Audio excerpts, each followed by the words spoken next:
আজকে আমার প্রথম গল্প ভ্যানিশ। তখন ইংরেজ আমল একটি দূরপাল্লার ট্রেনের ফার্স্ট ক্লাস কম্পার্টমেন্টে দুজন যাত্রী ভ্রমণ করছেন এবং কোনো অজানা কারণে কম্পার্টমেন্টের আলোটি কেমন নিবু নিবু হয়ে জ্বলছে। যাই হোক, একজন যাত্রী কেমন যেন সর্বাঙ্গ চাদরে মুড়ে বসে আছেন, চোখ দূরে দেখা যাচ্ছে ওর মধ্যে ভালো উকি দিচ্ছে চাদরের ফাঁক দিয়ে। আর অপরদিকে যাত্রীটি বেশ সদাহাস্যময় মাঝবয়সী মানুষ, বেশ আলাপি ধরনের মানুষ। তো তখন সবে সন্ধ্যা 7টা। তো ট্রেন ছেড়েতে তিনি নীরবতা ভঙ্গ করতে প্রশ্ন করলেন, দাদা কদ্দূর?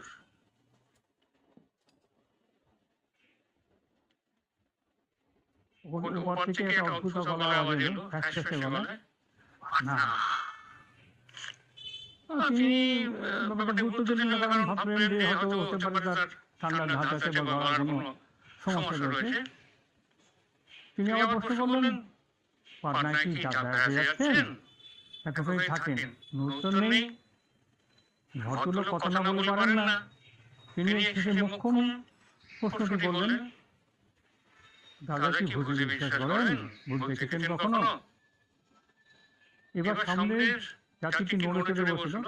অদ্ভুত খিলখিলে ফ্যাসফ্যাসে গলায় প্রশ্ন করলেন, আপনি কি ভূতে দেখেছেন কখনো? আপনি কি ভূতে বিশ্বাস করেন? অপর যাত্রীটি বললেন, অবশ্যই করি। আমি 100% ভূতে বিশ্বাস করি, তবে দেখিনি কখনো। তবে দেখার খুব ইচ্ছে আছে, কারণ শুনেছি তারা ইচ্ছে দিলেই দেখা যায়, ইচ্ছে করলেই দেখা দেন, আবার ইচ্ছে করলেই হারিয়ে ফেলে যান। তার মুখের কথা শেষ হতে না হতেই কম্পার্টমেন্টের আলোটি অজানা কারণে কাঁপতে কাঁপতে নিভে গেল। সেই মুহূর্তেই অদ্ভুত খিলখিলে হাসি প্রতিধ্বনিত হতে থাকলো।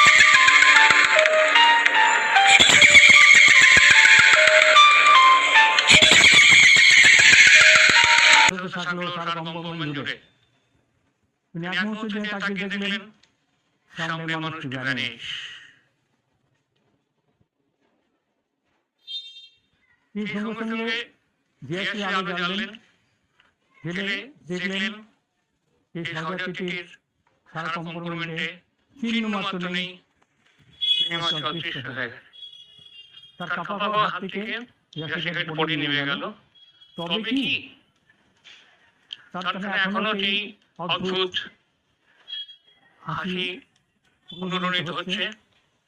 এরপরে ঘটনা অবশ্যই আমার জানা নেই, কারণ এরপরে ভদ্রলোকের সফর কতটা আনন্দময় হয়েছিল, কতটা তিনি ভালোভাবে সফর করতে পেরেছিলেন, এটা আমার জানা নেই। আর লেখকও সেরকম জানাননি, কারণ এটা বিশ্বের সব থেকে ছোট ভূতের গল্প। আশা করি আপনাদের ভালো লাগবে। ভালো লাগলে অবশ্যই আমাকে জানাবেন, আপনার মতামত জানাবেন, লাইক দেবেন, শেয়ার করবেন। ধন্যবাদ, নমস্কার।